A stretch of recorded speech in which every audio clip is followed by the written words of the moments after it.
Un saludo, colegas ¿verdad?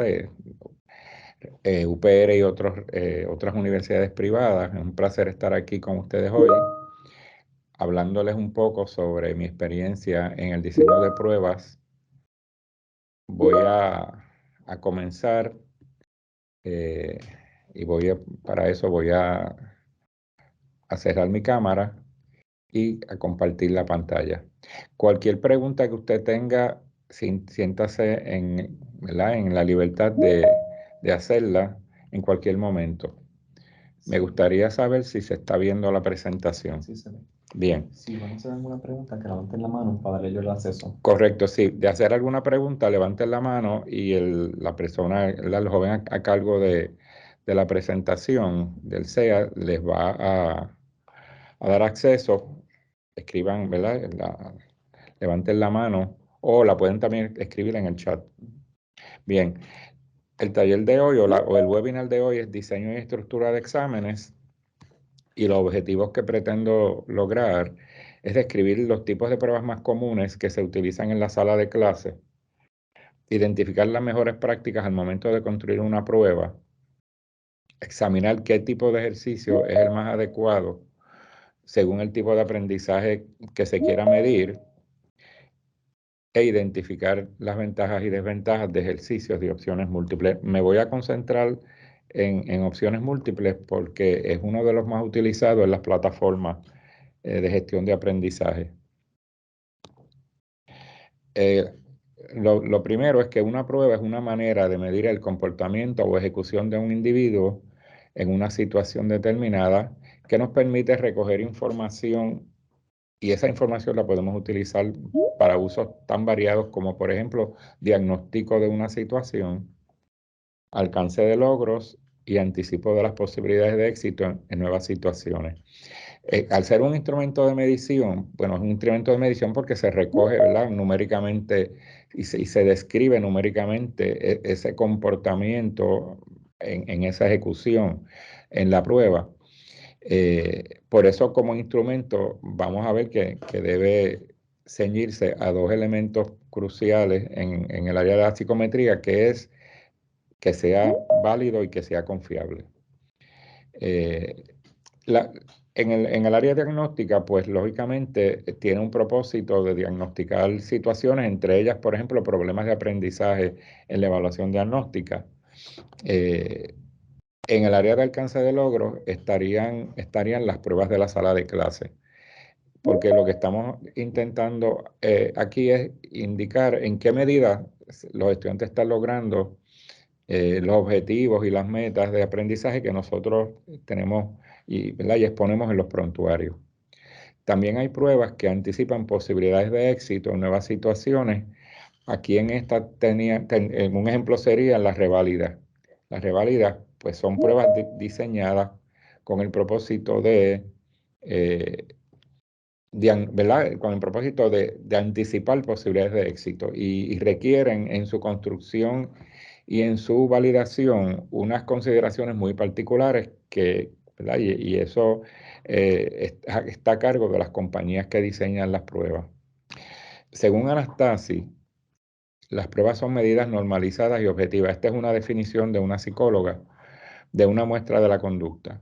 De acuerdo a Anastasi, ella las clasifica a base de lo que miden o también de cómo se construyen. O sea, una consideración en la descripción, en esta taxonomía, es que ¿qué es lo que yo propongo? ¿Qué se propone medir la prueba? Otra podría ser cómo se construye. Si es a base del tipo de preguntas, las divide en objetivas y subjetivas. Si es a base del propósito, ella las clasifica como prueba diagnóstica, prueba de aprovechamiento académico, pruebas normativas y estandarizadas, pruebas de ejecución y pruebas de criterio, entre otras. Así que hay una diversidad de clasificaciones de acuerdo al propósito. En este webinar nos vamos a concentrar en las pruebas de aprovechamiento académico. Así que la prueba de aprovechamiento académico podemos definirla como un instrumento que es diseñado con el propósito de medir el comportamiento o logros relativos del estudiante en un área específica de trabajo de una materia o curso, Cuando nosotros estamos en nuestro proceso docente, separamos unos espacios en algunas, ¿verdad?, medidas para recoger información dentro de un proceso de evaluación formativa para determinar en qué medida los estudiantes están adquiriendo los conocimientos que nosotros intentamos que logren. Así que separamos unos espacios y podríamos estar diseñando, ¿verdad?, un instrumento, y ese instrumento podría ser una prueba. Cuando las diseñamos, esas pruebas pueden ser a veces objetivas, otras veces subjetivas, o combinarlas, ¿verdad? Se pueden combinar.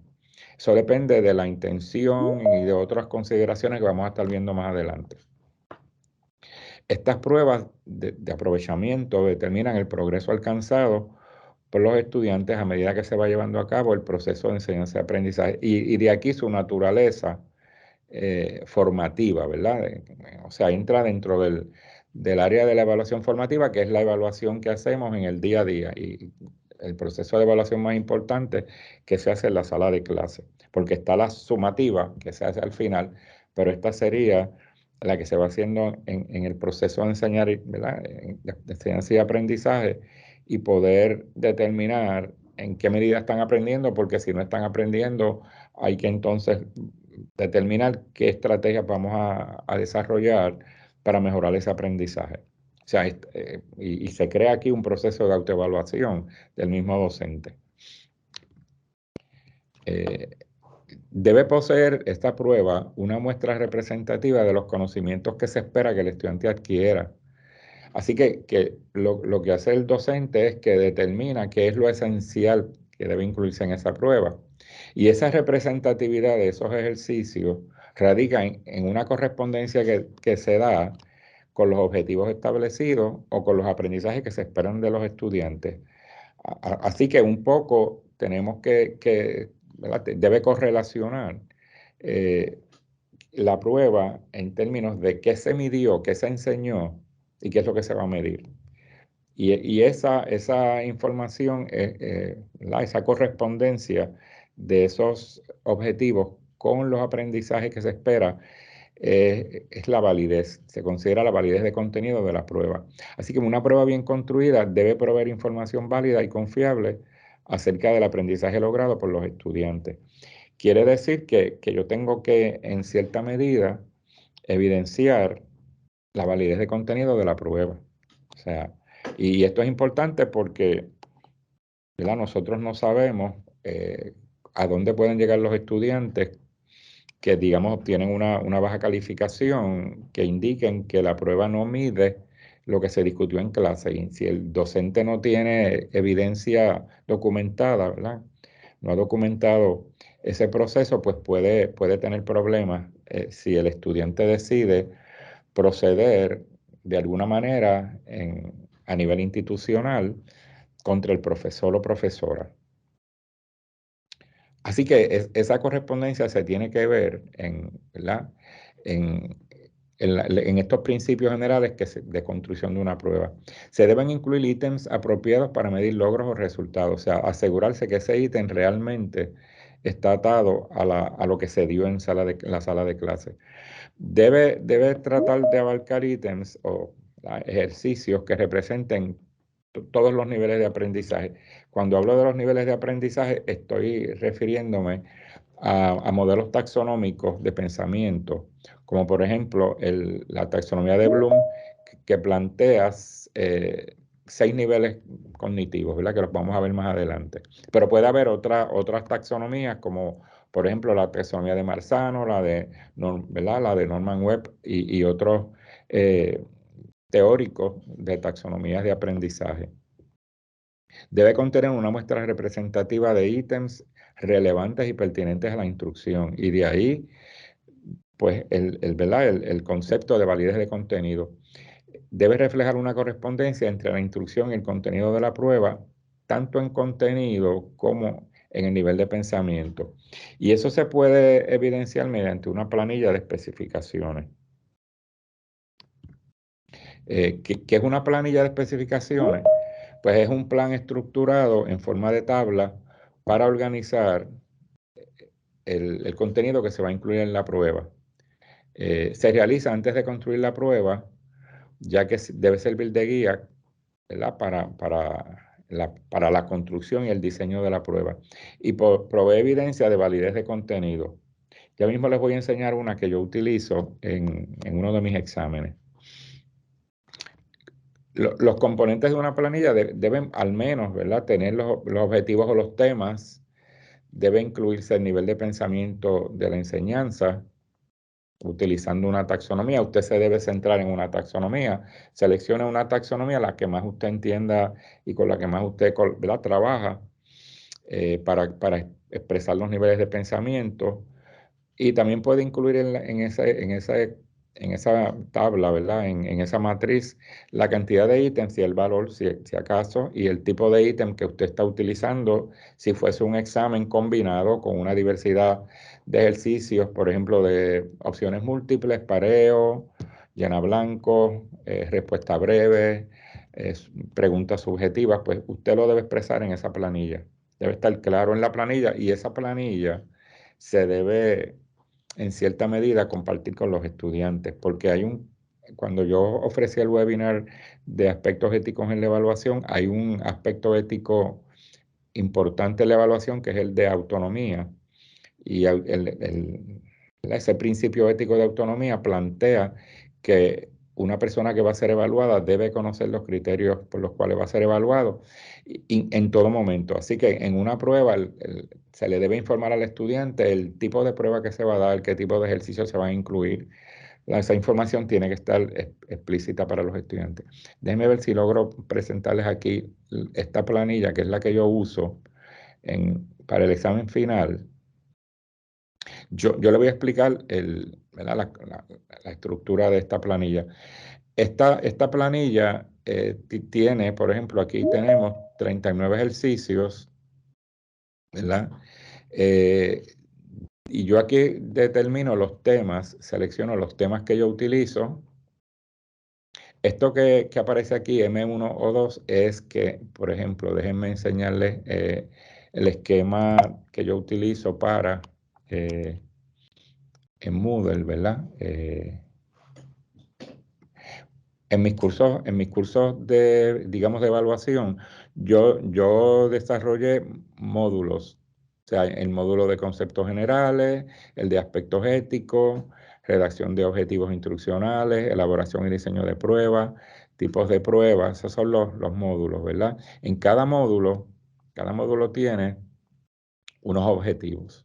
O sea, yo delineo cuáles son los objetivos de ese módulo. A la luz de eso yo desarrollo las actividades, los recursos que se va a utilizar, ¿verdad?, etcétera.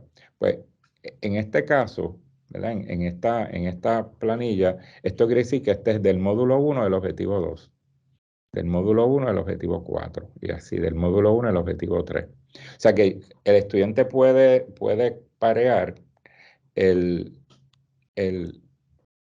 la pregunta que se le va a hacer con el objetivo y dónde en el módulo está, y lógicamente con qué materiales, ¿verdad?, se trabajó esto. No necesariamente yo le tengo que indicar al estudiante los niveles de dificultad, pero básicamente yo aquí sí digo cuál es el nivel de pensamiento que atiende ese ítem, ese ejercicio. Por ejemplo, si ustedes se fijan, prácticamente es entender esos conceptos, entender cuáles son esas técnicas, ¿verdad? Distintas técnicas que se utilizan y los propósitos de las mismas.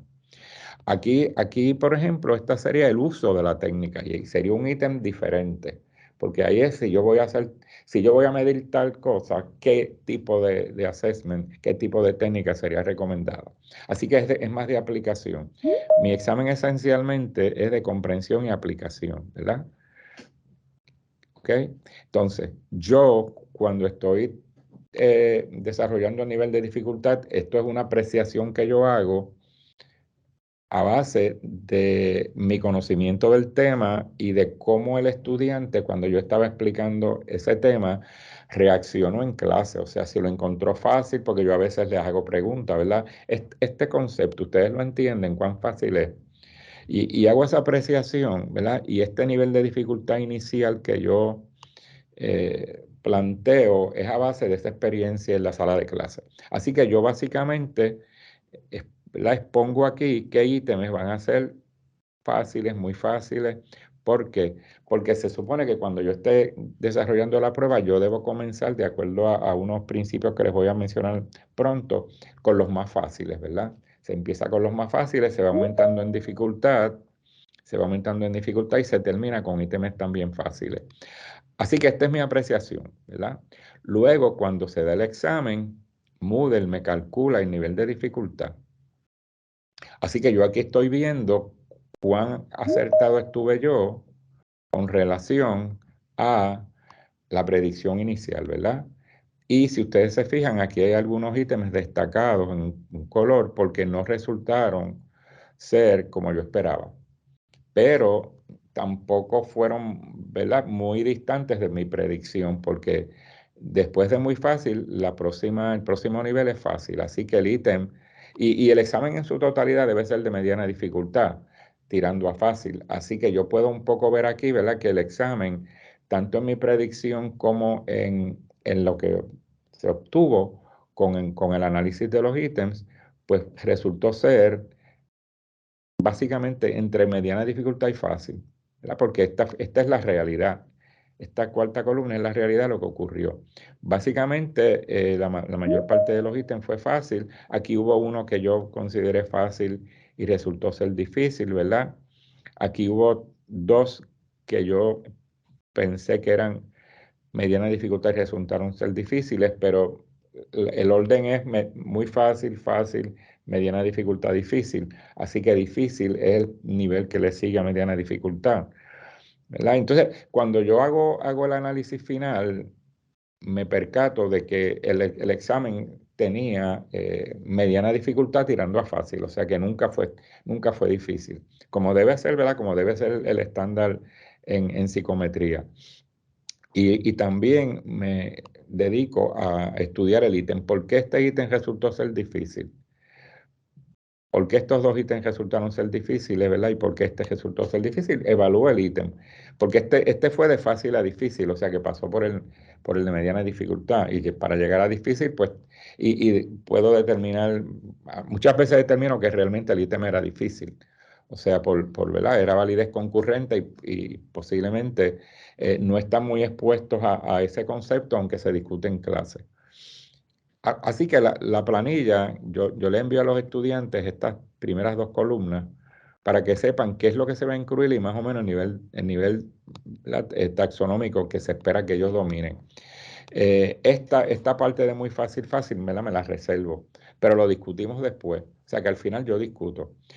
Y les voy a indicar, por ejemplo, que digamos que ¿cómo uno sabe eso? Pues yo, por ejemplo, puedo ir aquí, bueno, no tengo examen en este curso, no tengo examen parcial ni nada, pero le voy a presentar que cuando uno da un examen en Moodle, déjenme ver si tengo este aquí. Este es de este semestre. Por ejemplo, cuando uno da un examen en Moodle, eh, este es un examen corto. eh, Uno puede, no sé ustedes, ¿verdad? Si lo han visto, pero cuando se dé el examen, aquí en esta barrita usted puede buscar el análisis de la prueba. ¿Ve? Aquí está el análisis de la prueba y aquí le dice el nivel de dificultad el nivel de facilidad, que es como ellos le llaman, de los ítems. Cualquier ítem mayor de .90 es muy fácil. Este de .85 sería fácil, ¿verdad? Este sería fácil, fácil, muy fácil. Este podría ser mediana dificultad, porque menor de .50 se considera difícil en Moodle. Así que este podría ser de mediana dificultad porque ¿verdad? Es .50. Pero este resultó ser difícil para los estudiantes, pero en términos generales el examen fue fácil. Y básicamente de ahí es que yo corroboro, ¿verdad? Mi predicción inicial, utilizando la información que me provee, eh, perdón, la información que me provee el, el programado Moodle. Así que yo me percato, ¿verdad? De cuando yo preparo mi examen, yo tengo claro qué es lo que yo quiero, trabajar en ese examen, les presento a los estudiantes la evidencia de la validez de contenido. Les hablo de que ellos, ¿verdad? Si en algún momento van a trabajar una prueba, deben preparar una planilla, cómo confeccionarla y cómo analizarla. Porque importante, ¿verdad? Que esa prueba tenga validez de contenido. Así que algunas consideraciones generales al planificar es que se identifiquen bien los temas que se incluirán en la prueba, que se seleccionen los objetivos más importantes que fueron trabajados en clase, considerar aquellos objetivos indispensables en el curso. En una prueba no se puede preguntar todo lo que se enseñó, así que el docente tiene que ser muy selectivo a la hora de construir y desarrollar su prueba. Considerar también el tiempo dedicado a la instrucción. Aquello que usted se tardó más tiempo, pues va a tener más peso en la prueba, probablemente va a tener más ejercicios, ¿verdad? Identificar el tipo de ítem más apropiado y su cantidad. Esto es, usted puede hacer una prueba que tenga una diversidad de partes, donde una parte puede ser opciones múltiples, otra puede ser un pareo, otra puede ser cierto falso, respuesta breve, ítem para elaborar. O sea, usted puede tener una diversidad de ejercicios y tiene que ser creativo en cómo usted va a desarrollar esa diversidad para que sea consistente con los principios generales a la hora de construir un ejercicio. Y sobre todo, considerar el tiempo disponible para la respuesta, porque recuerde que usted también tiene que asignar los acomodos razonables a aquellos estudiantes que lo han solicitado. Así que usted tiene que tener todo esto en mente cuando planifica un examen. Porque a veces planificamos un examen que es muy extenso y el tiempo que le asignamos para el examen no es suficiente. Y entonces el estudiante sale perjudicado. O sea que no es simplemente sentarse a escribir, sino que hay unas consideraciones de tiempo, de temática, de estructura del mismo ejercicio, ¿verdad? Cómo se estructura el ejercicio para que sea claro.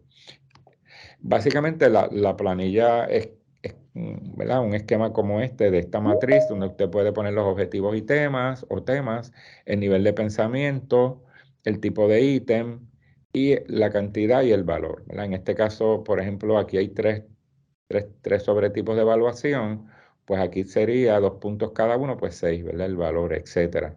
Esto prácticamente todos los ejercicios en esta planilla, ¿verdad? Pues tienen un valor de 2 puntos, pero usted puede, dependiendo del tiempo, como les dije, de la temática que se discutió, varía la cantidad de puntos. Esto es un esquema general. En el proceso educativo, el proceso educativo es un proceso bastante dinámico, ¿verdad?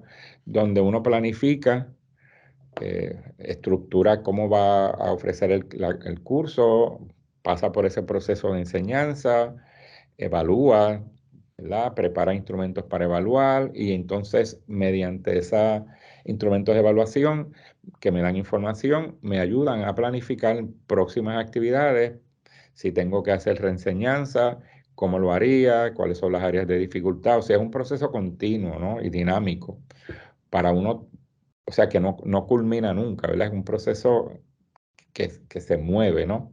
Circular.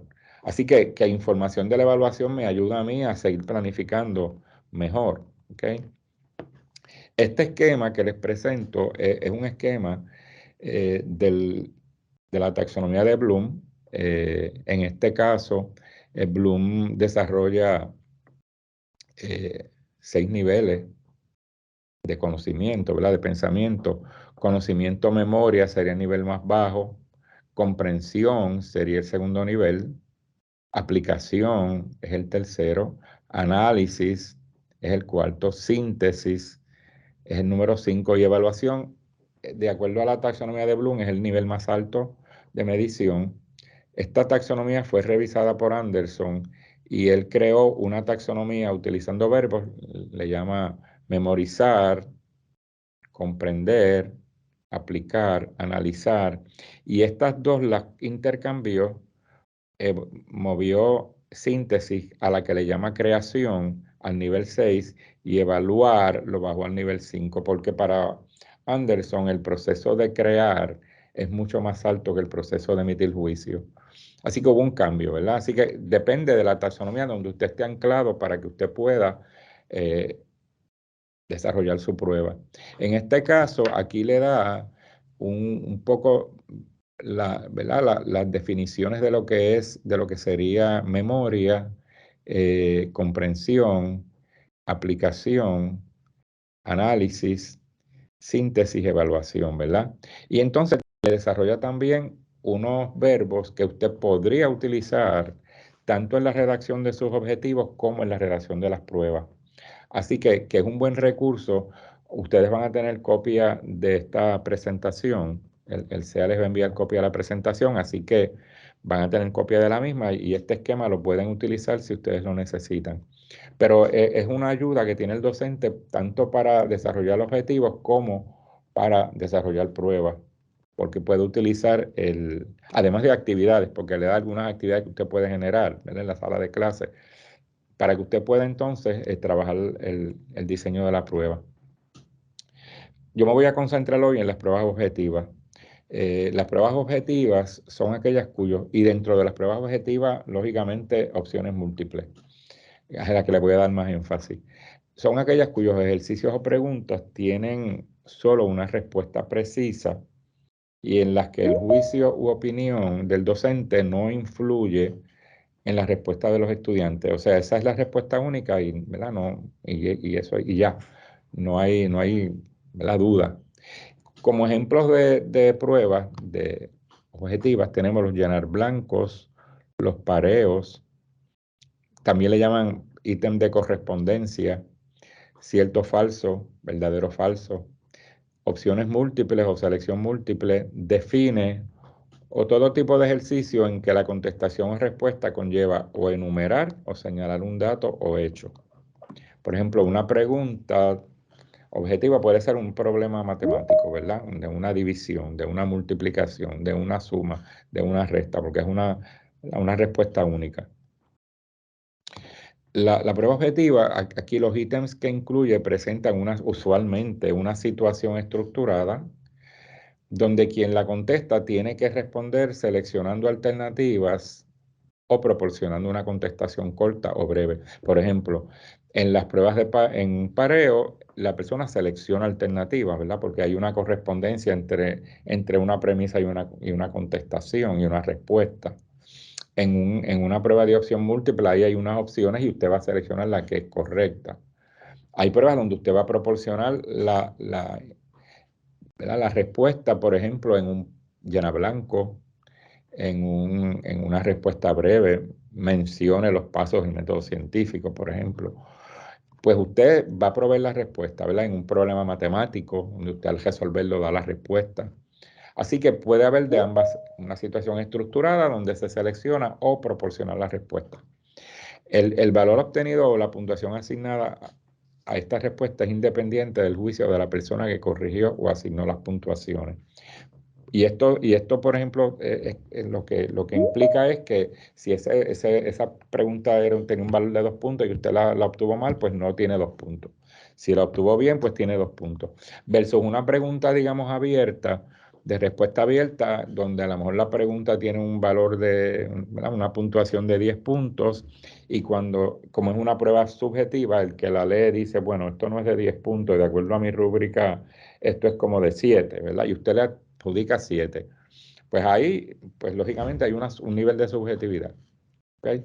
Usualmente en las pruebas objetivas se otorgan puntuaciones con una clave que se establece con anticipación y facilita la corrección. Cuando nosotros desarrollamos nuestras pruebas en Moodle, pues lógicamente en Moodle se autocorrige la prueba. Y lo bueno que tienen las pruebas objetivas es que ofrecen confiabilidad de las puntuaciones, lo que no se puede evidenciar mucho en las subjetivas. En las objetivas se ve la confiabilidad. Por ejemplo, déjenme ir aquí a esta prueba. Esta prueba tiene aquí una confiabilidad de 0.68. Bueno, esta prueba solamente la tomaron pocos estudiantes, una prueba que acabo de dar, ¿verdad? La tomaron muy pocos estudiantes. y eran pocos ítems. Así que la confiabilidad fue de cerca de 0.68. La confiabilidad debe estar cerca de 0.70 o más. En este caso, pues podríamos decir que es 68%, ¿verdad? O 0.68 no está tan mal para hacer una prueba pequeña de solamente 12 ejercicios. Así que no me preocupa porque está dentro del alcance razonable de confiabilidad. Pero sí, uno tiene que examinar las estadísticas. El error estándar debería estar cerca de 8, aquí es 11. Todavía no está muy bajo, ¿verdad? O sea que está bien para hacer una prueba de 20 estudiantes la contestaron, 12 ejercicios. Así que yo voy a dar un webinar sobre análisis de pruebas más adelante, así que si están bienvenidos y bienvenidas a participar. Cualquier pregunta, ya saben que... Hay una preguntita. Ajá, ¿cuál es?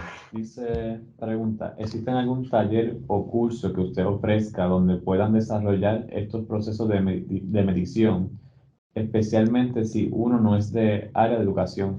Bueno, en la próxima, hay un webinar programado ya, que no sé si es no, yo creo que no es este próximo va a ser de rúbrica, que creo que va a ser de análisis estadístico de pruebas, que lo va a ofrecer o sea, el CEA lo tiene programado y lo voy a ofrecer yo. Y ahí quizás se pueda tocar ese tema. Así que sí hay un taller programado. Sí. Eh, por eso le digo ¿verdad? Este tipo de prueba, Moodle, si usted trabaja Moodle u otras plataformas, porque no solamente Moodle, ¿verdad? Cualquier plataforma de gestión de aprendizaje produce estadísticas de los exámenes y usted puede utilizar esa información para mejorar los exámenes y también para mejorar, ¿verdad? La planificación y el diseño de la prueba. Las pruebas subjetivas son aquellos ejercicios que pueden variar en la respuesta y están sujetos a una doble subjetividad, tanto a la subjetividad del maestro o docente como a la de los estudiantes. Primero, si el estudiante no entiende la pregunta no fue diseñada de manera clara, no apunta a unos elementos particulares para la respuesta, el estudiante en esa ambigüedad puede contestar como él cree y esa no ser la intención del docente y entonces lo penaliza cuando corrige porque dice, bueno, no atendiste este elemento, pero el elemento no aparecía ¿verdad? En las instrucciones y el estudiante realmente no lo sabía. Por lo tanto, se presta esa doble subjetividad. Aquí tenemos los ejercicios de preguntas abiertas, preguntas tipo ensayo, solución de problemas, análisis de situaciones e interpretación de casos, entre otras. Estas son adecuadas para medir destrezas complejas de pensamiento, tales como el análisis, la síntesis y la evaluación. Y ese un poco es el problema que trae el uso desmedido a veces de pruebas objetivas, porque con pruebas objetivas esencialmente nos concentramos más en memoria, comprensión y aplicación. Si no sabemos hacer bien el ítem, no podremos llegar a análisis, pero no se puede llegar a síntesis y evaluación porque síntesis es un proceso de creación y evaluación es un proceso de emisión de juicio, ¿verdad? Así que con argumentación. Así que en una pregunta abierta es que se puede atender eso, no en una prueba objetiva. Por lo tanto, tenemos que un poco combinar los tipos de pruebas que hacemos en la sala de clase, porque si hacemos nada más que pruebas objetivas, nos estamos centrando en memoria y comprensión esencialmente, y probablemente algo de aplicación, pero posiblemente nada de análisis. Así que tenemos esa limitación y entonces habría que un poco combinar, ¿verdad?, lo subjetivo con lo objetivo. Así que usted, de acuerdo a su disciplina y de acuerdo a las temáticas también, podría, ¿verdad?, hacer una variación en las maneras en que usted diseña el examen. Las pruebas subjetivas le ofrecen al estudiante la oportunidad de poder contestar con mayor libertad y creatividad. Y es necesario que el educador establezca los criterios o indicadores para su corrección. De esta manera minimiza los elementos de subjetividad al corregir las mismas. Y esos criterios deben estar en la pregunta. O sea, la pregunta que se hace debe indicar, ¿verdad? Cuando usted conteste, atienda a estos elementos en su respuesta. Debe estar meridianamente claro en la pregunta, porque de lo contrario el estudiante puede coger una avenida diferente que no es la que usted pensó. Así que, y si posible, presentarle la rúbrica que usted va a utilizar para corregir. Eso sería ideal y eso está atado al principio ético de autonomía. El estudiante debe estar informado en todo momento de cómo va a ser evaluado, ¿verdad? No solamente a nivel global, sino a nivel particular. Así que a manera de resumen, los ejercicios objetivos son los que requieren que el estudiante emita una respuesta única, ya sea seleccionada o proveyéndola, pero es una respuesta corta. Las respuestas abiertas o subjetivas, aquí se espera que los estudiantes presenten argumentos, elaboren una respuesta, solucionen un problema, justifiquen su pensamiento. ¿Qué tipo de ejercicio uno debe usar al redactar una prueba? Pues depende, primero, del tipo de aprendizaje que se interese medir. Pues aquí estamos un poco, ¿verdad? Mencionando qué yo quiero medir. Quiero medir análisis, quiero medir memoria. Pues depende, ¿verdad? De lo que yo quiera medir. De la metodología de enseñanza, cómo usted enseñó, eso tiene que estar atado a su metodología, porque los estudiantes esperan que usted modele unas prácticas docentes, unas prácticas didácticas, y esas prácticas didácticas deben evidenciarse en el examen. O sea, el examen es casi una huella, ¿verdad?, de cómo nosotros enseñamos. Y también del contenido curricular, porque hay contenidos curriculares que son para memoria, es memoria. Si yo soy un profesor de química y me interesa que los estudiantes conozcan los símbolos de los elementos, pues eso es memoria. ¿Okay? Si yo quiero que los estudiantes reconozcan las partes los huesos de la mano, pues eso es memoria.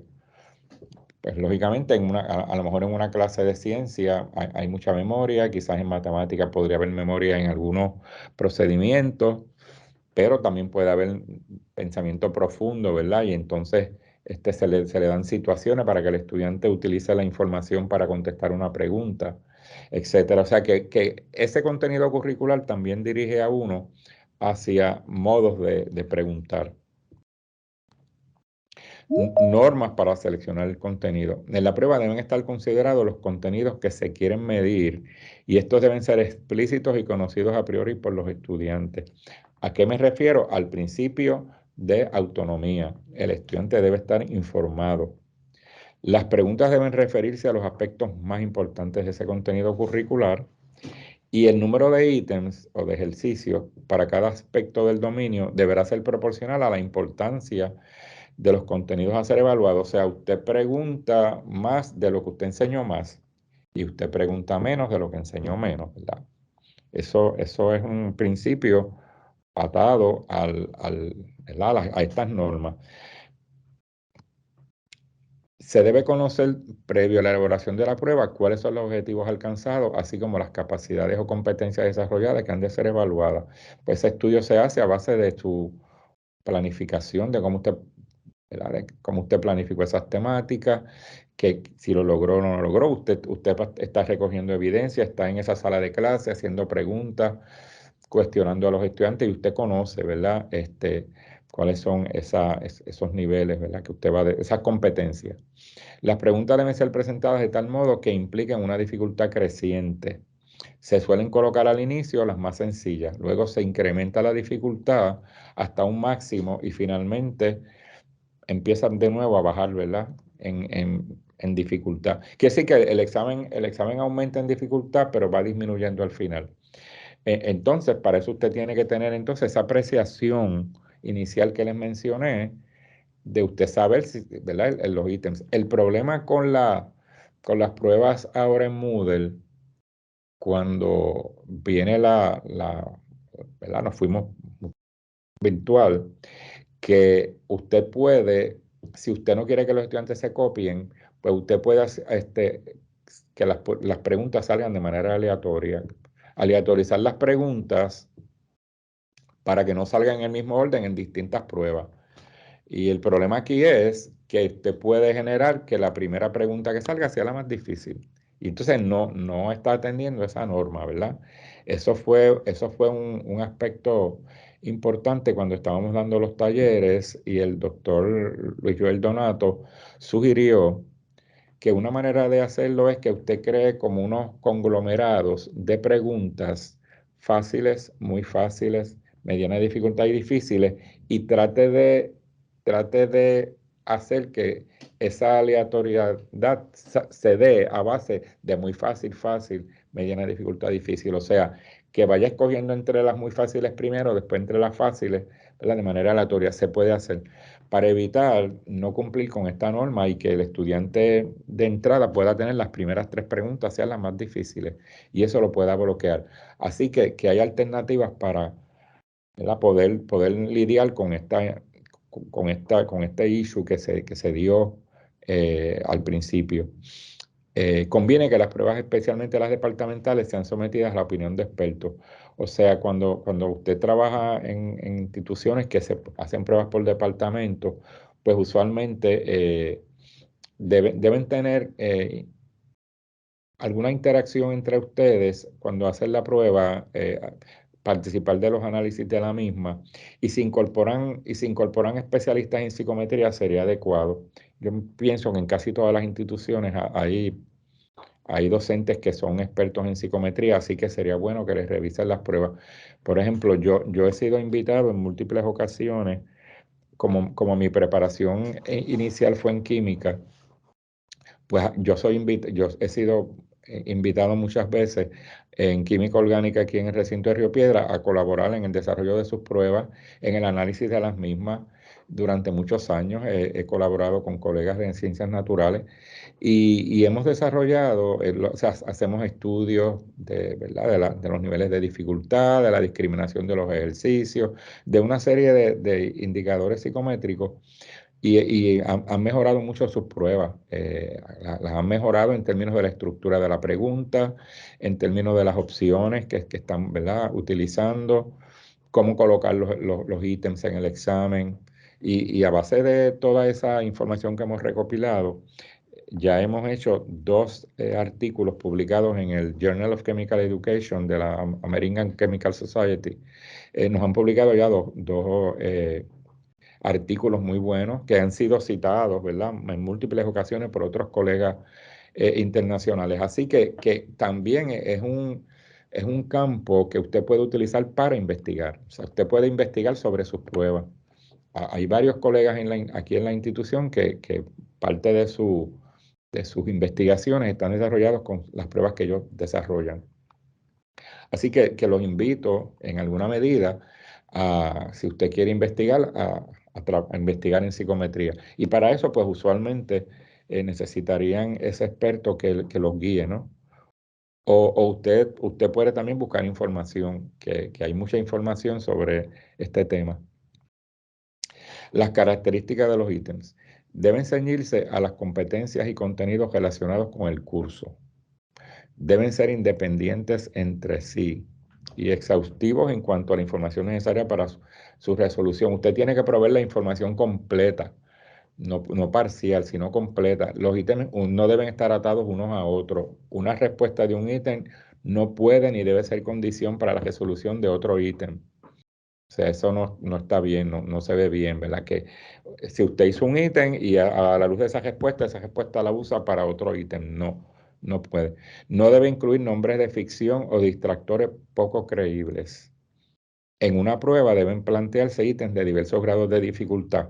Muy fácil, fácil, mediana dificultad y difícil. Recuerden que la mayor parte de los ítems deben estar entre mediana dificultad y fáciles. Entre mediana dificultad y fáciles para que el promedio de la prueba sea mediana dificultad.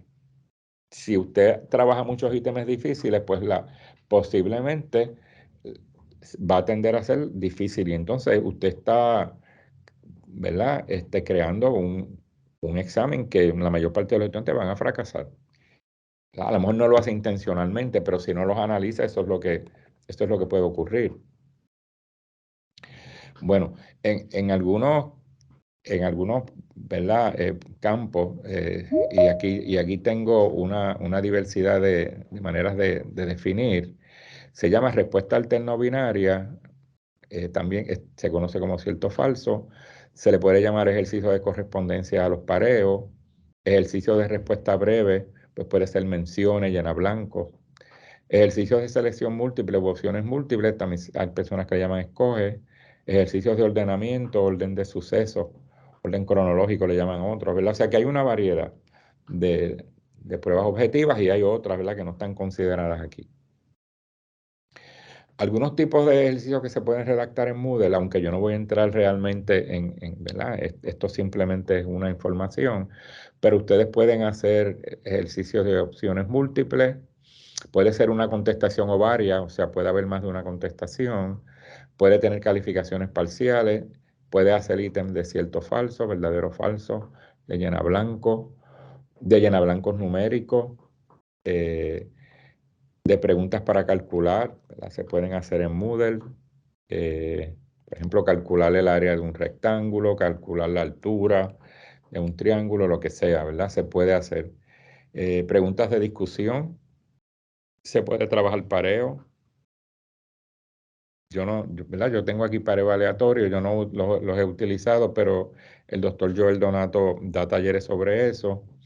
Embedded Answers, ¿verdad? Que permite mezclar varios tipos de preguntas. O sea, se puede mezclar varios tipos de preguntas. Yo no soy experto en esto, ¿verdad? Pero sé que son posibilidades para trabajar en Moodle.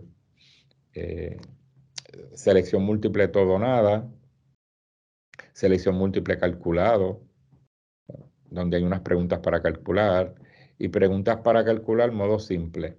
Estas descripciones las atiende el doctor Joel Donato en algunos de los talleres que le ofrece al CEA, enfocando la plataforma de gestión de aprendizaje en Moodle.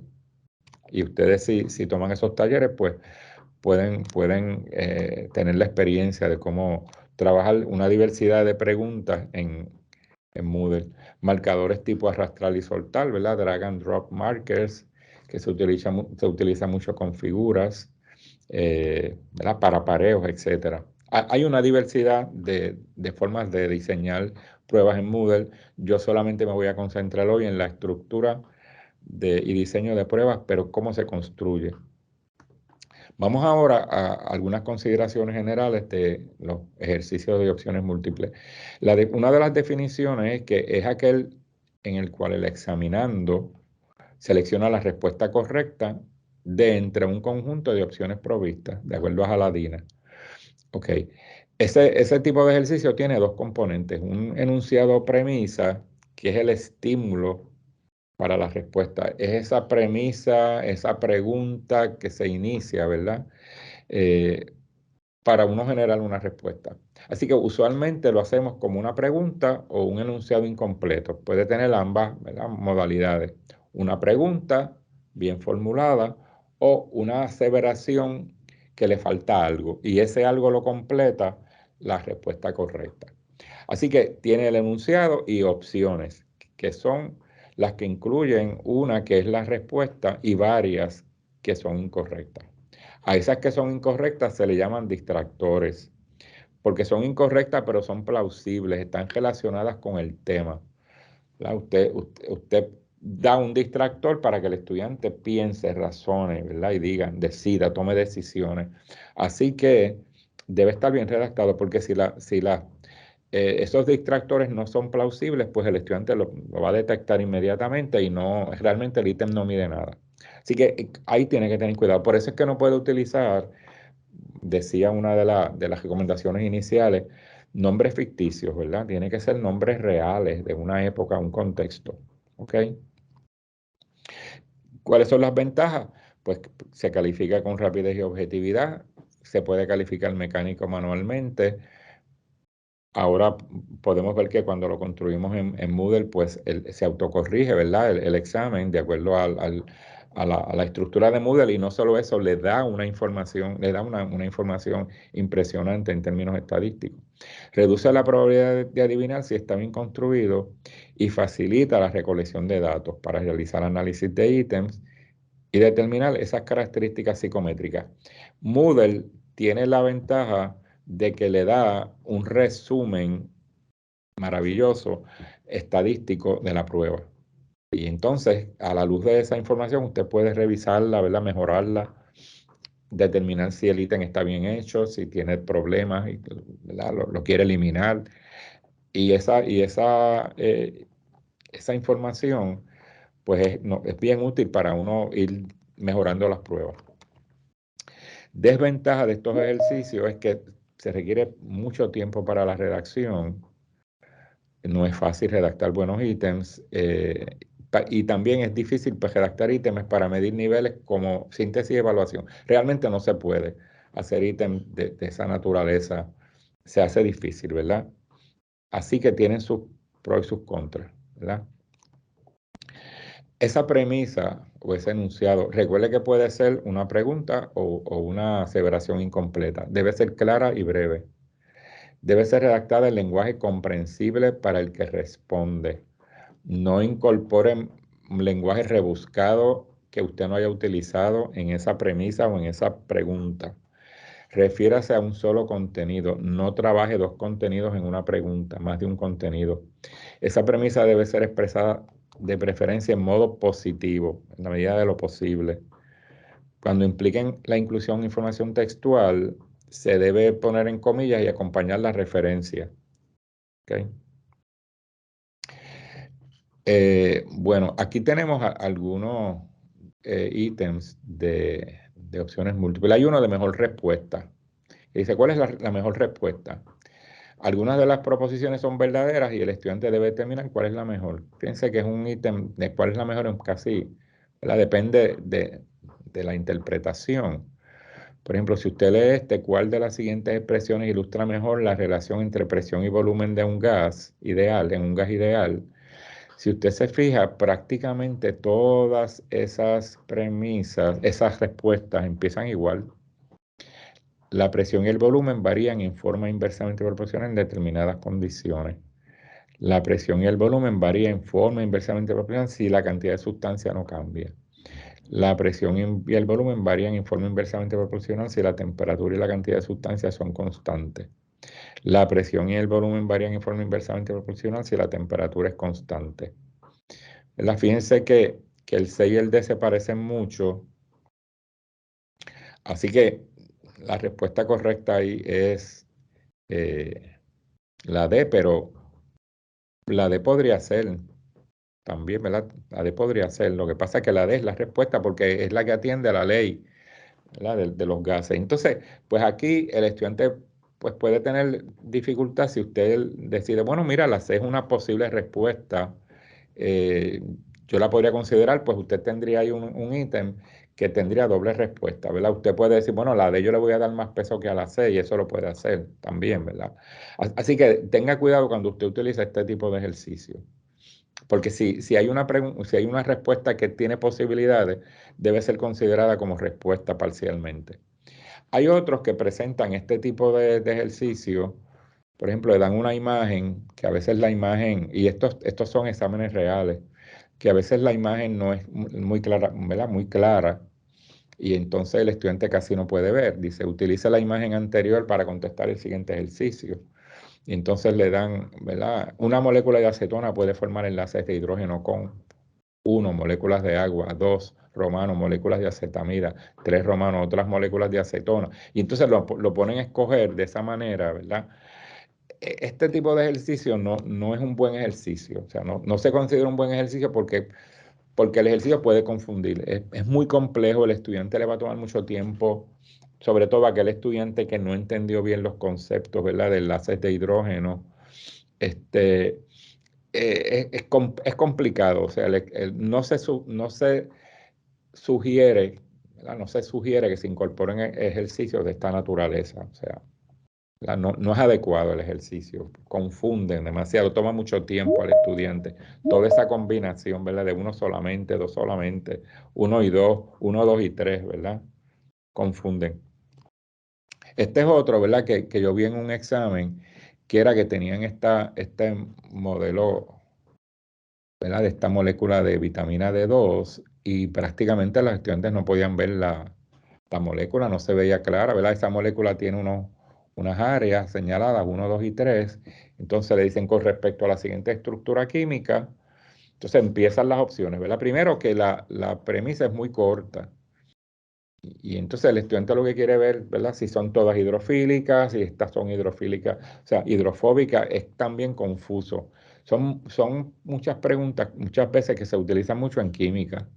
Y se ha visto que cuando se da este tipo de ejercicio, los estudiantes tienden a salir mal, el ejercicio se convierte en un ejercicio difícil, el ejercicio es difícil, posiblemente no tenga mucha discriminación, ¿verdad? Porque todo el mundo lo sacó mal y entonces no discrimina entre los estudiantes de mayor habilidad.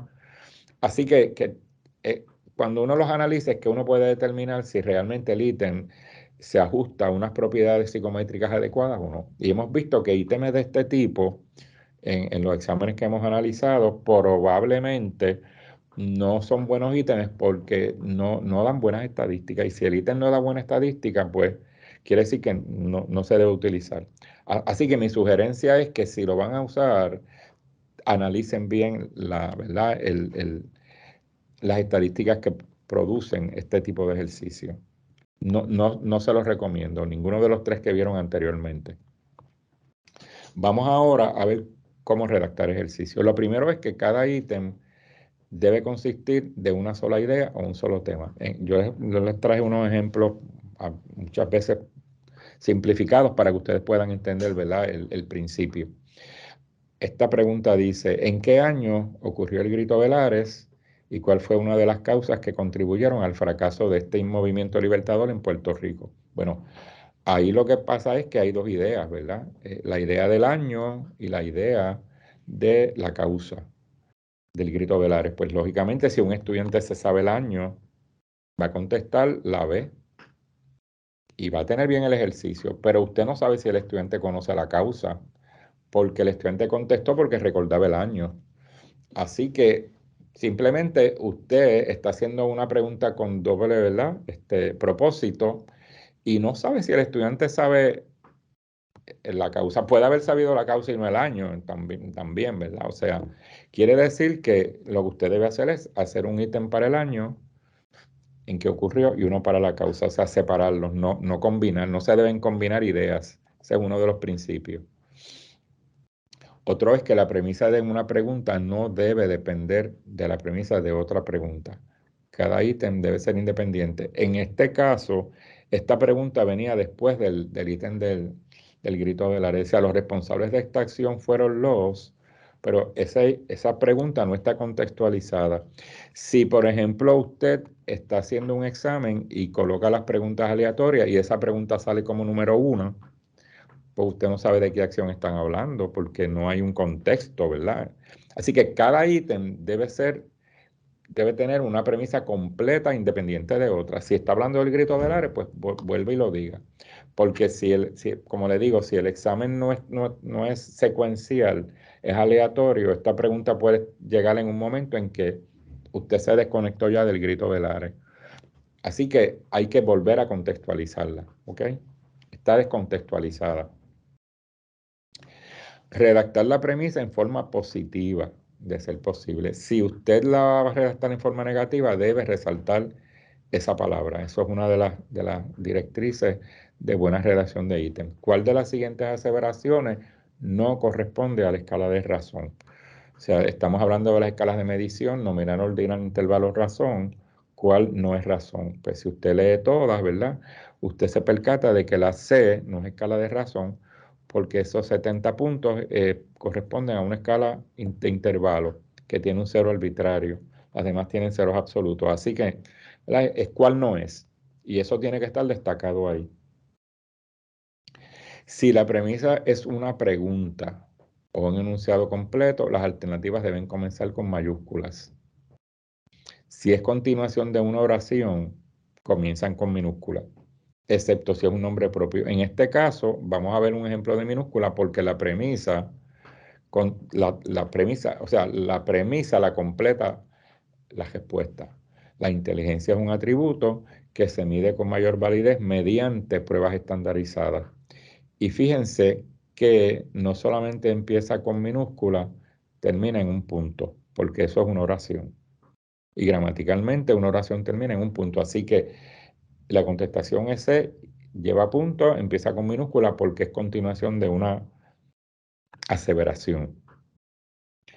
La premisa no debe poseer información irrelevante o adicional que distraiga al estudiante, sino contener la información que sea necesaria, porque el estudiante se pierde en la lectura.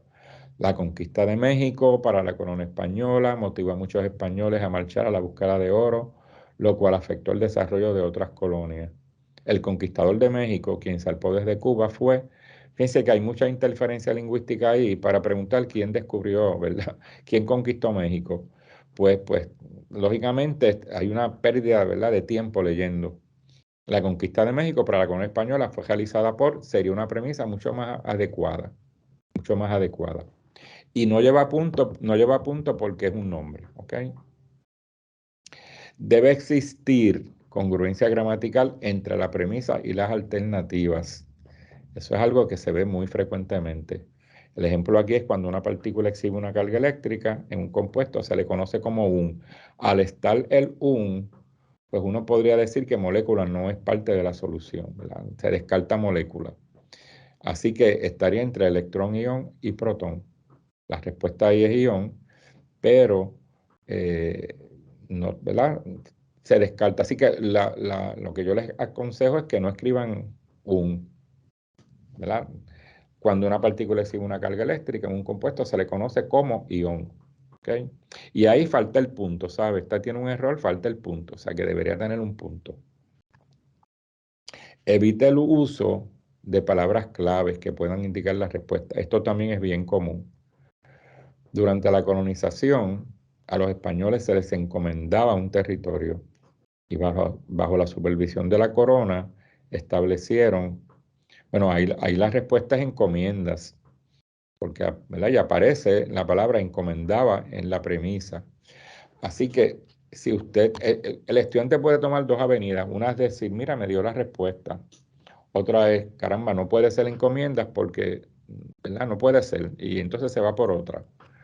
Pero usted lo que puede hacer es decir, cambiar eso. Durante la colonización. A los españoles se les asignaba un territorio. Y entonces ahí ya la palabra, ¿verdad?, encomiendas no está atendida en la premisa. O sea que puede utilizar un sinónimo. Esas son recomendaciones. No repita información en las alternativas que pueda ir en la premisa. Esto es bien común también. ¿Cuál de las siguientes respuestas define lo que es la fotosíntesis? Y entonces empieza todo igual, ¿verdad? Un proceso mediante el cual las plantas lo hacen muy, muy repetitivo, el estudiante pierde tiempo leyendo, tiempo vital de respuesta leyendo. Así que usted lo que puede hacer es que esto se puede simplificar de esta manera. La fotosíntesis es un proceso mediante el cual las plantas, ¿verdad? Y pregunta lo mismo que el anterior, de una manera mucho más sencilla, porque el examen debe tener sencillez en su redacción.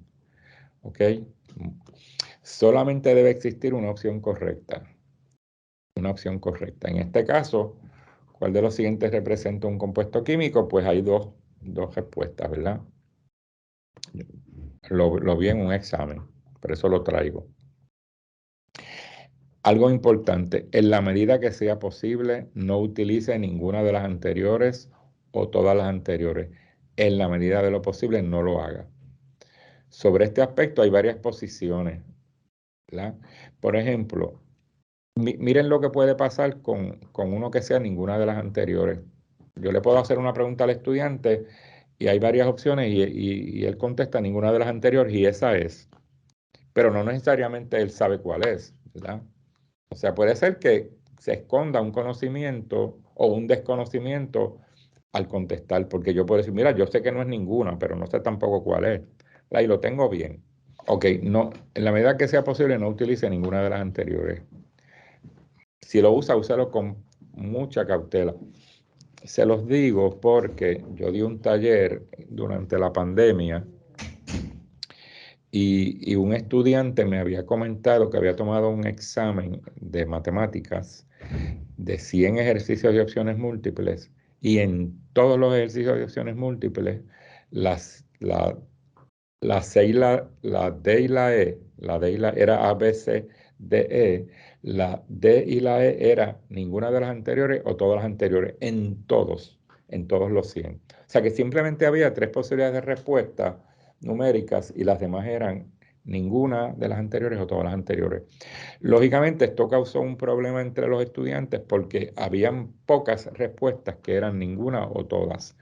Y entonces los estudiantes pensaron, bueno, pero es que son muy pocas, así que empezaron, ¿verdad? Les creó mucha ansiedad y eso hizo que algunos de ellos la salieran mal en el examen. Yo hablé con la persona y me dijo ¿verdad? Que sí que lo hizo y mi respuesta fue que abusó en el examen de esto. O sea, que tenga mucho cuidado, ¿verdad? De cuándo lo usa y cómo lo usa, porque muchas veces no son adecuadas. Eso está evidenciado. Todas las alternativas deben ser atractivas y corresponder al mismo contexto. Por ejemplo, ¿quién fue el líder que logró la concesión de la Carta Autonómica para Puerto Rico a finales del siglo XIX? Pues lógicamente cuando nosotros leemos las opciones, vemos que la B y la C no eran personas ¿verdad? Del siglo XIX, que Dwight D. Eisenhower fue un general y un presidente norteamericano, y que Rafael Hernández Colón fue un líder político en el siglo XX. Así que ahí hay dos alternativas que no tienen, ¿verdad? No funcionarían. José que levantó la mano. Ajá, ¿quién? José, que puede avisarle que puede tener su micrófono ya. ¿Cuál es la pregunta? Sí, buenos días. Bueno, Era en relación a todas las anteriores y ninguna de las anteriores. ujú. Yo prácticamente nunca uso eso y después de lo que me pasó dejé de usarlo por completo porque cuando uno aleatoriza las contestaciones, Ujú. están, o sea, no tiene nada ni A, ni B, ni C, ni D en Moodle. Sí. Eso puede quedar al principio, dice todas las anteriores y no hay ninguna anterior. Están Mira, todas, por lo has, menos has a mí me pasó y yo dije, esto no funciona Sí, aquí. has traído un ejemplo tecnológico, o sea, de la tecnología traicionándote, ¿verdad? Exactamente. Sí, sí, la tecnología una traición, o sea, te traicionó porque Sí, pasa eso. Si tú estás aleatorizando la respuesta que lo puedes hacer, ¿verdad? sí. Pero eso para ahí no, definitivamente no Pues, funciona. Porque yo pues, aleatorizo las preguntas, sí, el orden que salen las cosas y también las respuestas. Así que está por 3 multiplicado, ¿verdad? sí. Entonces, pues, Muchas hay gracias chance de que los estudiantes tengan pues, oportunidad para compartir información. Sí, no, gracias por la información, porque fíjate, no había pensado en esa posibilidad porque nadie le había traído antes. Así que te agradezco tu intervención porque es bien reveladora. Sí, ahí sí, ¿verdad? Muy bien. Tengo otra pregunta más. Ajá, otra pregunta. Pero tengo que ir allá para dar el acceso. Ok, ¿qué Hubo una tal? persona que comentó, Ajá. tuve un maestro que nos brindó un sitio falso y las 20 eran falsas. El Ujú. pánico que generó fue fuerte. Sí, eso ocurre mucho, todas falsas o todas ciertas. Sí, tengan mucho cuidado, ¿verdad? Porque a veces el examen no es para confundir al estudiante realmente, es para evidenciar el aprendizaje. O sea, es un método de assessment. Y debe ser, ¿verdad? Debe tener cierto nivel de respeto hacia la individualidad de cada uno, hacia el aspecto de ansiedad que se genera. O sea, piensan en todos estos factores que afectan el rendimiento de un estudiante en una prueba ¿verdad? Lo que queremos es evidenciar si están aprendiendo y si están aprendiendo, qué maravilla, qué bueno, ¿verdad? Eso es lo que yo quiero. O sea, no es penalizar a nadie, el examen no es para penalizar, no tiene un fin, el fin debe ser de beneficencia, no de maleficencia. Por eso los principios éticos. Así que en cierta medida, eh, piensen, ¿verdad? Cuando estén haciendo un examen, qué posibilidades hay ¿verdad? De interferencia más allá del conocimiento mismo. ¿Qué interferencias puede haber que no tienen que ver nada con que el estudiante sepa el contenido? Que sea ¿verdad? La estructura del mismo ejercicio, Y yo creo que eso es lo esencial. Debe mantenerse uniformidad en la extensión de las alternativas u opciones. Muchas veces redactamos la opción correcta, más larga, más completa, más atractiva. El estudiante se da cuenta, ¿verdad? Esto le da la clave. Pues eso no mide nada, ¿verdad? Evite que información de un ítem le dé la clave al estudiante para la contestación de otro ejercicio. A veces no nos percatamos que ya sea en ese mismo opciones múltiples o en otro ejercicio está la respuesta a uno de los ejercicios. Muchas veces no nos damos cuenta. Ajá. Omar. Sí, buenos días. Omar Sí. Díaz, de la UPR Bayamón. Ajá. Lo que quería hacer un comentario, yo evito del tema anterior siempre ponerle todas las anteriores, ninguna de las anteriores, pero cuando uno está construyendo el ítem en Moodle, tiene una opción para eliminarle a ese ítem particular la aleatoriedad, que podría ser una alternativa para los compañeros que le pasó el incidente Sí, anteriormente. Sí, sí. O sea que no necesariamente, a mí no me gusta por lo que usted está planteando, ¿verdad? Esto Sí. Confunde al estudiante, Sí. puede ser que no esté midiendo realmente lo que yo quiero medir.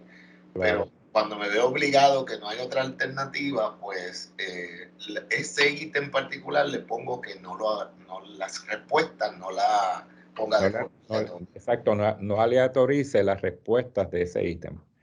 Sí, fíjense, yo no lo hago, yo respeto, ¿verdad?, las decisiones individuales de cada uno porque, ¿verdad?, en esto uno no puede interferir, pero yo no lo hago, yo no aleatorizo las respuestas por esto que viene ahora, porque una de las reglas dice que cuando las alternativas indiquen cantidades o fechas deben colocarse en orden ascendente.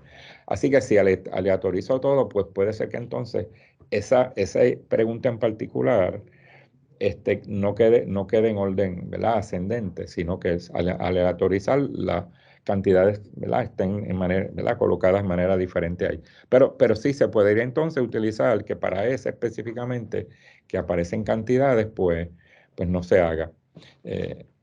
Así que gracias también por la información. Yesenia Delgado pregunta, ¿qué piensas sobre los llena blancos?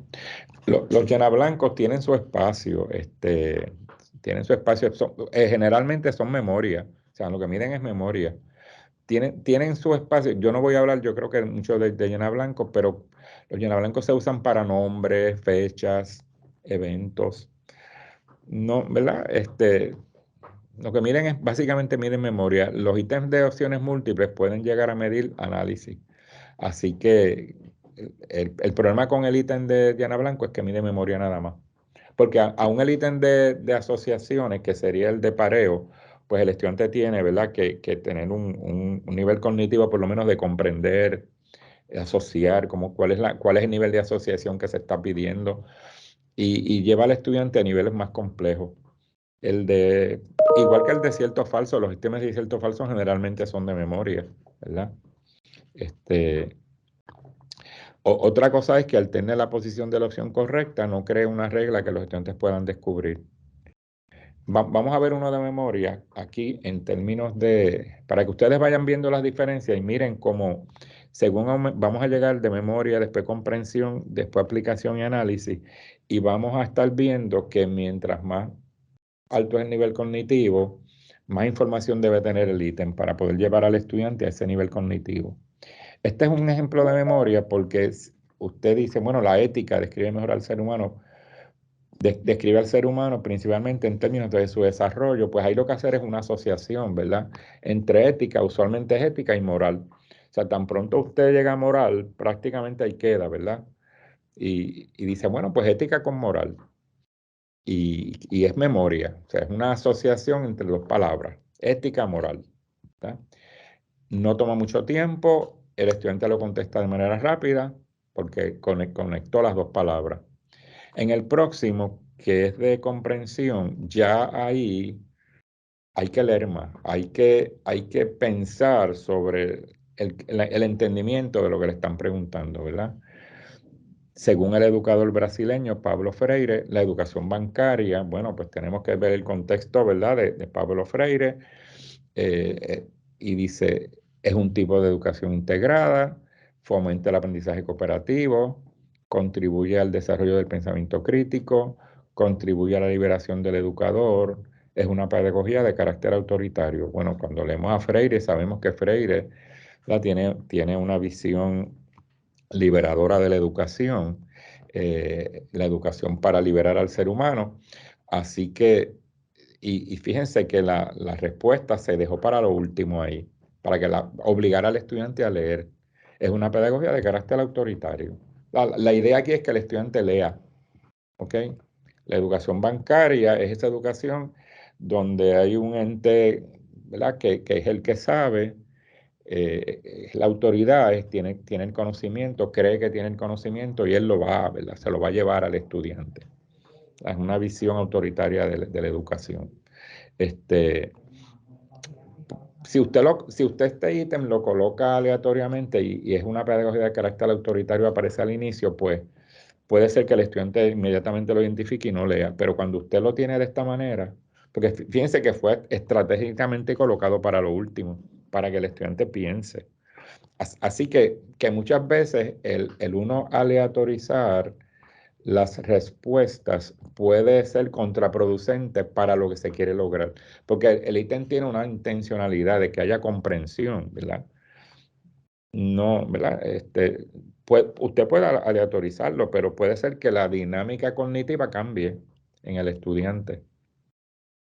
Este sería el ejemplo de aplicación. Porque aplicación es que usted tiene que aplicar una regla, tiene que muchas veces estructurar quizás un diagrama y tiene que cognitivamente ir más allá de la memoria y el entendimiento, ¿verdad? A una aplicación, dice. Una onda que se propaga en una cuerda causa que a la misma tarde 0.5 segundos en subir y bajar. ¿Cuántas oscilaciones realizará la cuerda en un segundo? Fíjense que aquí usted tiene que pensar, bueno, espérate, ok, sube y baja, ¿verdad? Una onda sube y baja, y entonces tardó medio segundo en subir y bajar. Si es un segundo, pues hará otra, ¿verdad? Así que 2 oscilaciones, o sea que no es memoria, tiene que haber una interpretación de una regla. Y esa interpretación de la regla es aplicación de conocimiento. Por eso es que ¿verdad? La premisa tiene una aseveración y una pregunta. No como las anteriores, ¿verdad? Que eran simplemente una aseveración cada una. Aquí ya hay más información para uno poder provocar ese nivel de aplicación. Vamos a ver ahora uno de análisis. Fíjense que este tiene más información para poder llegar al análisis. Cuando un ácido reacciona con zinc, se produce un gas. Si deseamos determinar si el tipo de ácido utilizado afecta a la cantidad de gas que se produce en la reacción, ¿cuál de las siguientes acciones debemos llevar a cabo? Pues lógicamente aquí usted ya tiene una serie de alternativas que usted va a tener que analizar a ver cuál de ellas responde, ¿verdad?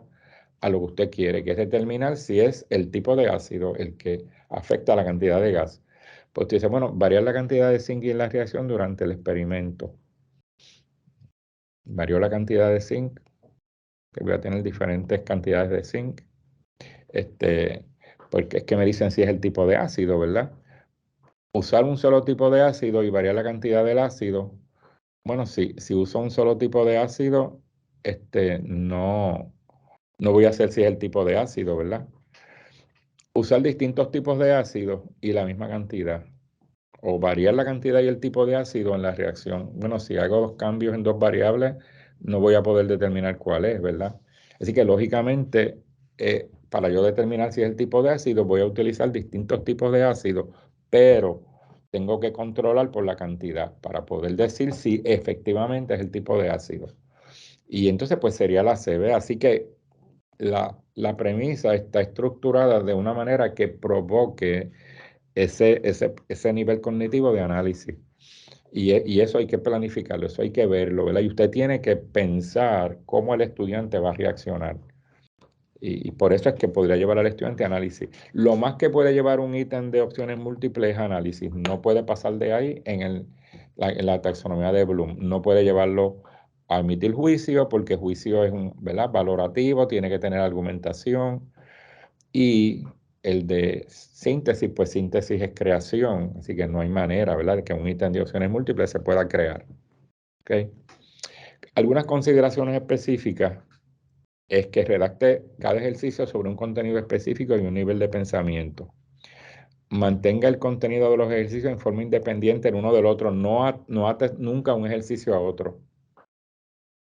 Evite ejercicios muy específicos o muy generales. Evite los ejercicios relacionados con opiniones y evite los ejercicios capciosos, que tienen como que una mala intención, ¿verdad? Tienen una mala intención y eso no es adecuado en una prueba. El formato, utiliza el formato que mejor se adapte a lo que se quiere medir. Esto es preguntas o aseveraciones, ¿verdad? Acomode los ejercicios en forma vertical. Un ejercicio debe aparecer en la misma página, en todas las opciones, con todas las opciones. Y se debe indicar el valor de cada ejercicio por lo menos al comenzar la prueba.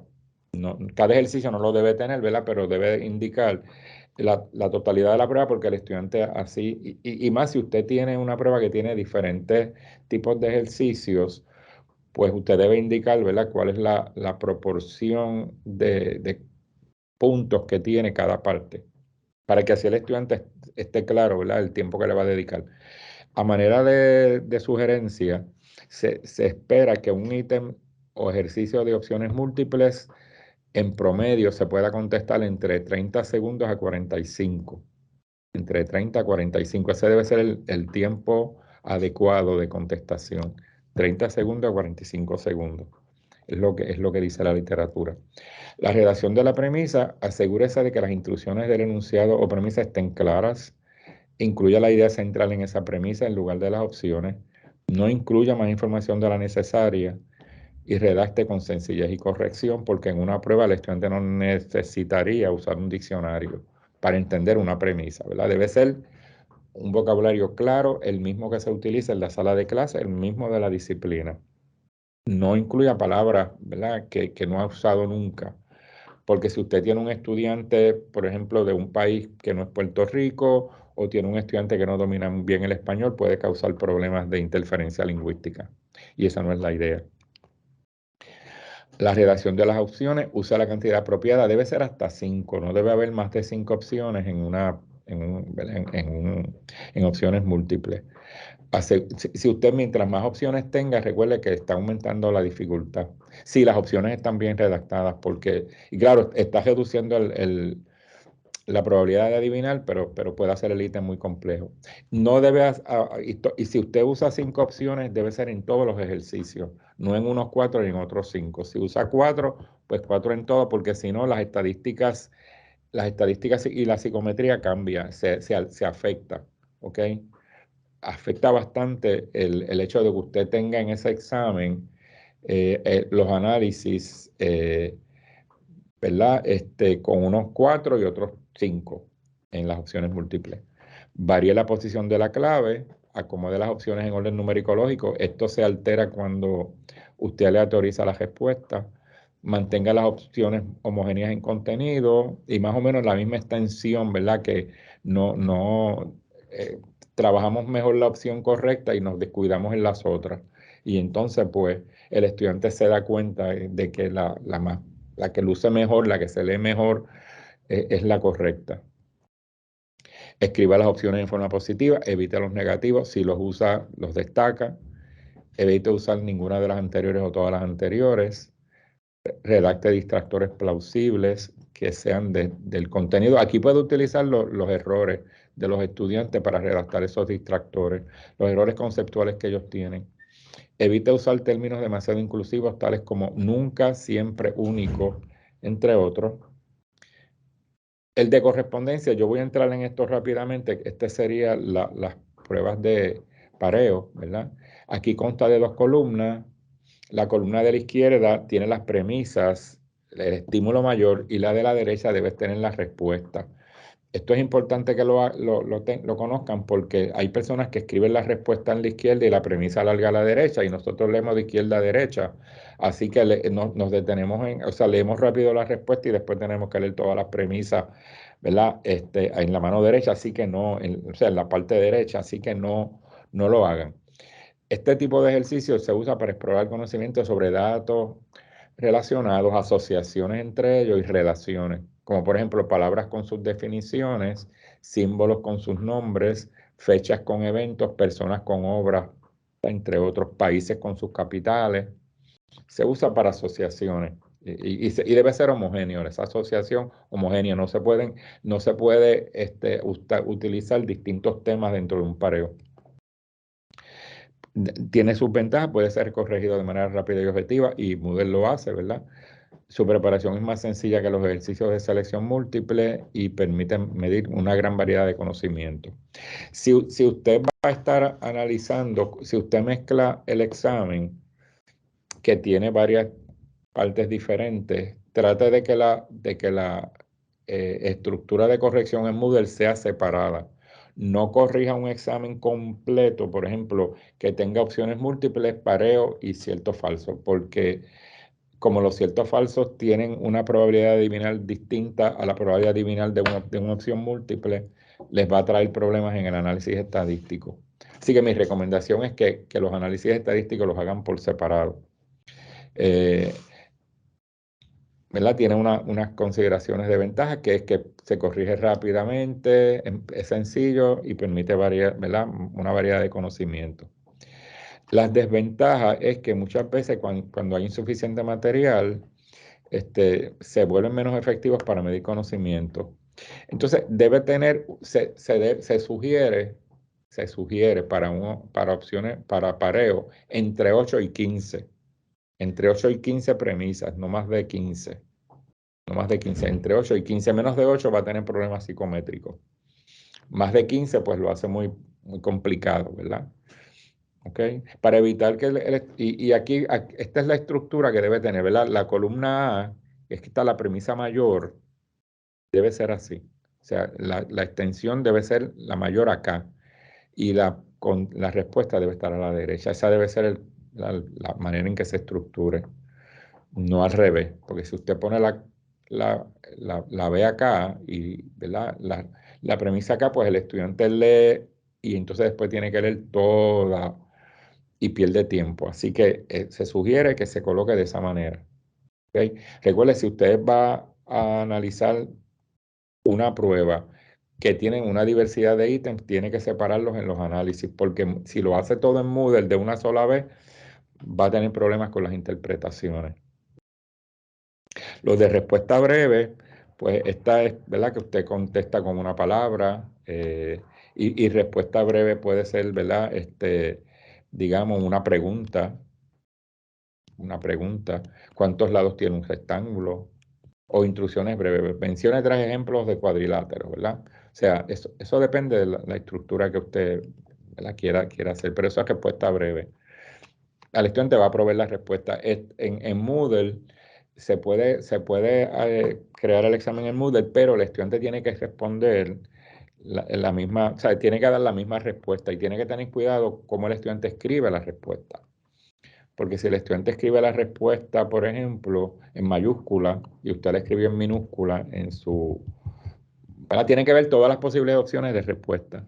El estudiante escribe una palabra empezando con minúscula y el otro la escribe con mayúscula y es la misma respuesta. Uno de ellos la va a tener mal si en su clave usted la escribió con minúscula.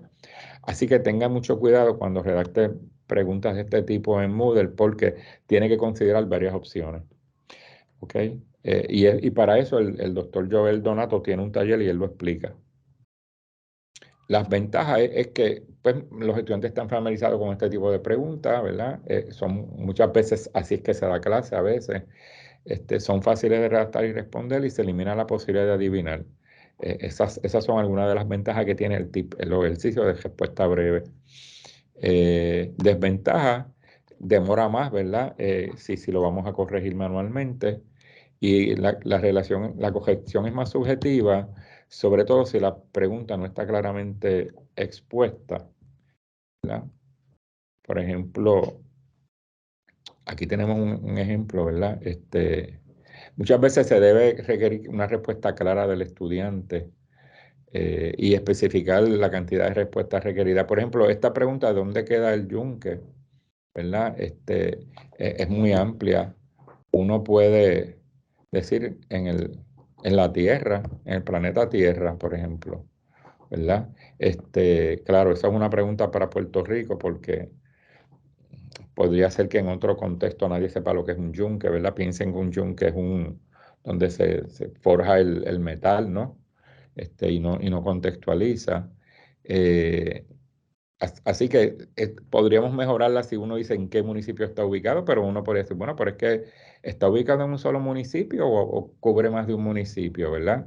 Así que esta es mejor, pero no necesariamente está correcta. O sea, usted tiene que contextualizar bien esa respuesta para que el estudiante sepa qué es lo que va a contestar. ¿Ok? Bien. La puntuación en una prueba es una concepción psicométrica, ¿verdad? Hay una concepción psicométrica de que la puntuación en una prueba es el valor que usted observa, el que el estudiante obtuvo, esa puntuación que él obtiene. Pues esa puntuación, que es el valor observado, ¿verdad? Tiene dos componentes. Tiene un componente real, teórico, que nunca lo sabemos, que es lo que el estudiante sabe, más un componente de error. Hay un componente de error, por eso es que Moodle le da a usted ese error, el error estándar de medición, ¿verdad? Le calcula el error estándar de medición del examen, que es un error inherente al examen, inherente al desarrollo de la prueba. Bueno, si usted no usa Moodle y usted está corrigiendo un examen que usted hizo, ¿verdad?, en papel, usted nunca va a saber cuál es ese error, porque no, ¿verdad?, lo desconoce. Es toda una teoría psicométrica envuelta ahí para calcular eso.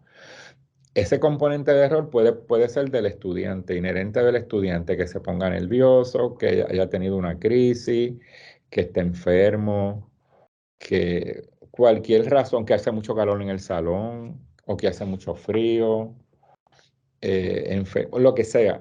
Eso lo puede traer un estudiante, pero también puede ser producto de una prueba mal hecha, ¿verdad? De un error de diseño de la prueba. Pues aquí, ¿verdad? Estamos un poco pues diciendo, bueno, pues esto es lo que sacó, pero el estudiante a veces dice, caramba, eso no demuestra lo que yo sabía. Eso no demuestra lo que yo sabía. Yo sabía más de lo que dice esa puntuación. Pero eso es lo que queda, ¿verdad? Y así que tengan mucho cuidado porque hay un componente de error inherente ¿verdad?, en cualquier examen. Ok. Así que muchas veces se pueden estimar unas estadísticas en esta prueba. Una es el índice de dificultad, porque el delta del ejercicio tiene que ver con la dificultad. Y eso Moodle se lo da. Si usted no lo sabe calcular, pues nunca lo va a saber tampoco, ¿verdad? Aunque sí se puede hacer. O sea que hay unas consideraciones psicométricas que si uno no conoce, pasa por alto y no tiene el espectro completo ¿verdad?, de la ejecución del estudiante en ese examen. Carece de esa información. Pues el índice de dificultad se puede calcular de pruebas objetivas, ¿verdad? El delta, que es una medida que utilizan las compañías como College Board, pues está asociado al índice de dificultad. Pero el índice de dificultad esencialmente es la proporción de personas que responden correctamente a un reactivo del total de estudiantes, ¿verdad? Uno piensa, bueno, a mayor proporción ¿verdad?, de índice de dificultad, más fácil es el ítem. ¿Ok? Simplemente es dividir el número de estudiantes que lo obtuvieron bien entre la cantidad de estudiantes que contestó. Así que mientras más alto, más fácil. Mientras más bajo, más difícil. ¿Ok? Si en este examen 15 estudiantes de 80 lo tuvieron bien, pues ese ítem tuvo .19. O sea, solamente el 19% de los estudiantes contestó el ítem correctamente, por lo cual se considera un ítem difícil, ¿verdad? Así que ese análisis lo hace Moodle. Ellos le llaman índice de facilidad, pero es lo mismo. Se interpreta de la misma manera. Una proporción alta indica fácil, una proporción baja indica difícil. ¿Okay? Así que en este caso, si el ítem tiene un mayor a .90, es muy fácil. Entre .89 y .61 es fácil. Entre .40 y .60, mediana dificultad. Y menor de .40, ítem difícil. Y esto se lo da Moodle, ¿verdad? Este esquema lo hace Moodle. Ustedes pueden por lo menos analizar ese ítem de acuerdo a lo que Moodle les presenta. Y es útil, ¿verdad? Para uno saber la estructura del examen.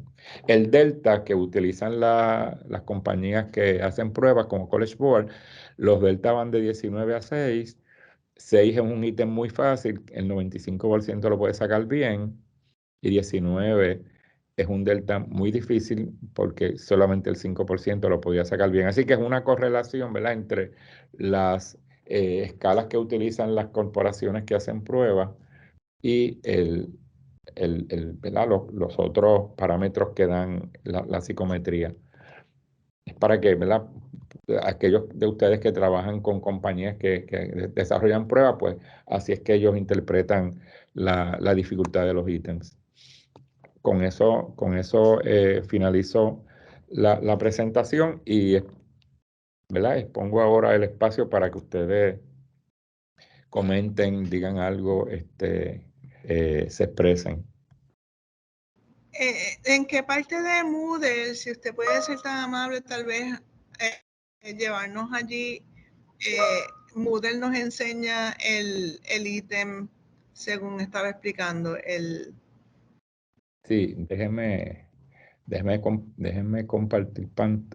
¿Están viendo la pantalla o no? Ahora mismo no. Ok, voy a ir aquí. Ahora sí. Ahora, ok. ¿En qué lugar le presenta qué? Los índices que Ajá. acaba de... Ajá. Por ejemplo, esta es la prueba, ¿verdad? Que yo entré aquí, le voy a decir cómo yo hago. Yo, por ejemplo, entro aquí a mi módulo. Esta fue la primera tarea que yo le di a los estudiantes, que era sobre escalas de medición, 12 ejercicios. Voy ahí, ¿verdad? Entonces, cuando voy aquí a la herramienta, voy aquí donde dice estadísticas, ¿la ve? Ah, sí. Ahí me da las estadísticas de ese cuestionario, de esa prueba. Ah, perfecto. Y aquí, según voy bajando, aquí ítem por ítem me va diciendo el índice de dificultad, ¿ves? Excelente. Me dice la desviación estándar y me dice todo. Y además me da el índice de discriminación. Que yo voy a dar un taller sobre esto. Entonces, aquí me dice el error estándar de medición. El error estándar, aquel que era parte de la fórmula, es este. Exacto. Este error no debe ser menos de 8. No debe ser menos de 8. Aquí es 11.45, pero es porque es un examen corto. Un Ya examen veo. de ítems. Si hubiese sido un examen de más ítems, pues hubiese sido más, ¿verdad? Baja ese % ¿verdad? Hubiese sido menos. Exacto. Posiblemente. Mis exámenes, por ejemplo, los exámenes finales míos tienen los mejores estándares de 6, de 4, de 5, y eso es bien bueno. Hasta 8 es razonable, menos de 8 no, ¿verdad? Pero esto es una prueba corta, o sea que no, porque tuvo también un coeficiente de confiabilidad de 68%. Que eso es bueno, casi 70, sí. Casi 70, pues, o sea, yo no me preocupo mucho. Además, es un tema que no es fácil para ellos, las escalas de medición, ¿verdad? Es la primera vez que muchos la escuchan. Yo lo que hago es que voy, por ejemplo, si hay un ítem que fue difícil, como por ejemplo ¿verdad? Pues voy al ítem y les explico cuál fue la razón por la cual él obtuvo la puntuación mal. Y es que yo le digo, por ejemplo, que la puntuación en una prueba es una escala de intervalo. Es una escala de intervalo porque tiene un cero, ¿verdad?, arbitrario. Aquí dice número de ítems contestados en una prueba. Y eso es escala de razón porque yo le digo, bueno, es escala de razón porque si ningún estudiante, o sea, si un estudiante no contestó, pues ese cero es absoluto. ¿Verdad? Ok. Contestar. Ya veo. Por tanto, es razón. Entonces, ellos tienden a contestar intervalo porque piensan que es contestación en la prueba, ¿ves? Y aprovecho la oportunidad para aclarar por qué ese ítem lo obtuvieron mal el 65% de los estudiantes, ¿no? O sea, que resultó ser difícil. O sea, que la prueba me ayuda y el análisis a no solo reflexionar sobre la prueba, sino ver cuáles son los errores conceptuales que ellos pueden tener. Y también, profesor, a enfatizar un poquito más en ese concepto cuando lo está enseñando en la clase. Correcto, sí, correcto. Y ahí en ese momento también aclaró las dudas, porque pude haber dudas y nunca las plantearon. Así que tiene una utilidad tremenda. Después yo también discuto con ellos, ¿verdad?, la relación entre la discriminación del ítem y la dificultad, que esto es lo que da esta gráfica. Eso yo lo voy a discutir en uno de los talleres, que creo que es este jueves, no el otro, estadística. Ok. Tengo dos preguntas Pues más. tengo que verificar si estoy matriculada. Claro, claro. Ajá, más preguntas. Excelente.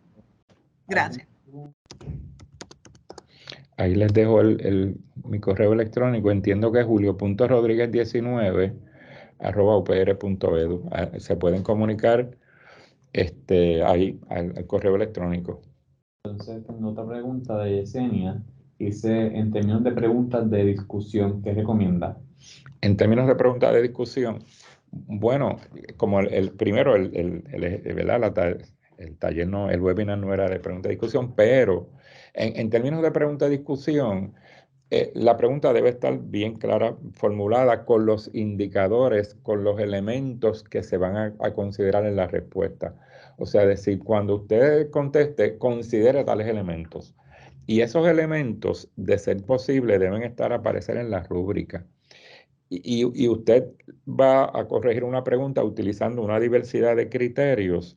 Especifica los criterios al estudiante, qué es lo que usted va a considerar en esa respuesta antes de darle el examen, porque el estudiante tiene todo el derecho de saber cómo prepararse para esa pregunta. O sea, usted no le va a decir la pregunta ni la respuesta, ¿verdad? Pero le va a decir qué considerar. Mire, y eso es importante.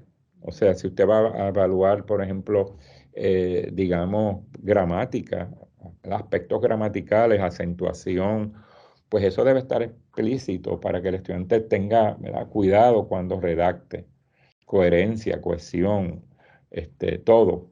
O sea, debe estar claramente definido porque el principio de autonomía está dirigido a eso, a la claridad y a la información que se le da al estudiante previo a la evaluación, que es un derecho, ¿verdad?, que tienen los estudiantes de conocer cómo va a ser evaluado. Así que las preguntas de discusión requieren especificidad, que el que sea específico sobre cuáles son las consideraciones al adjudicar el punto. Y si posible, darle la rúbrica al estudiante previo al examen.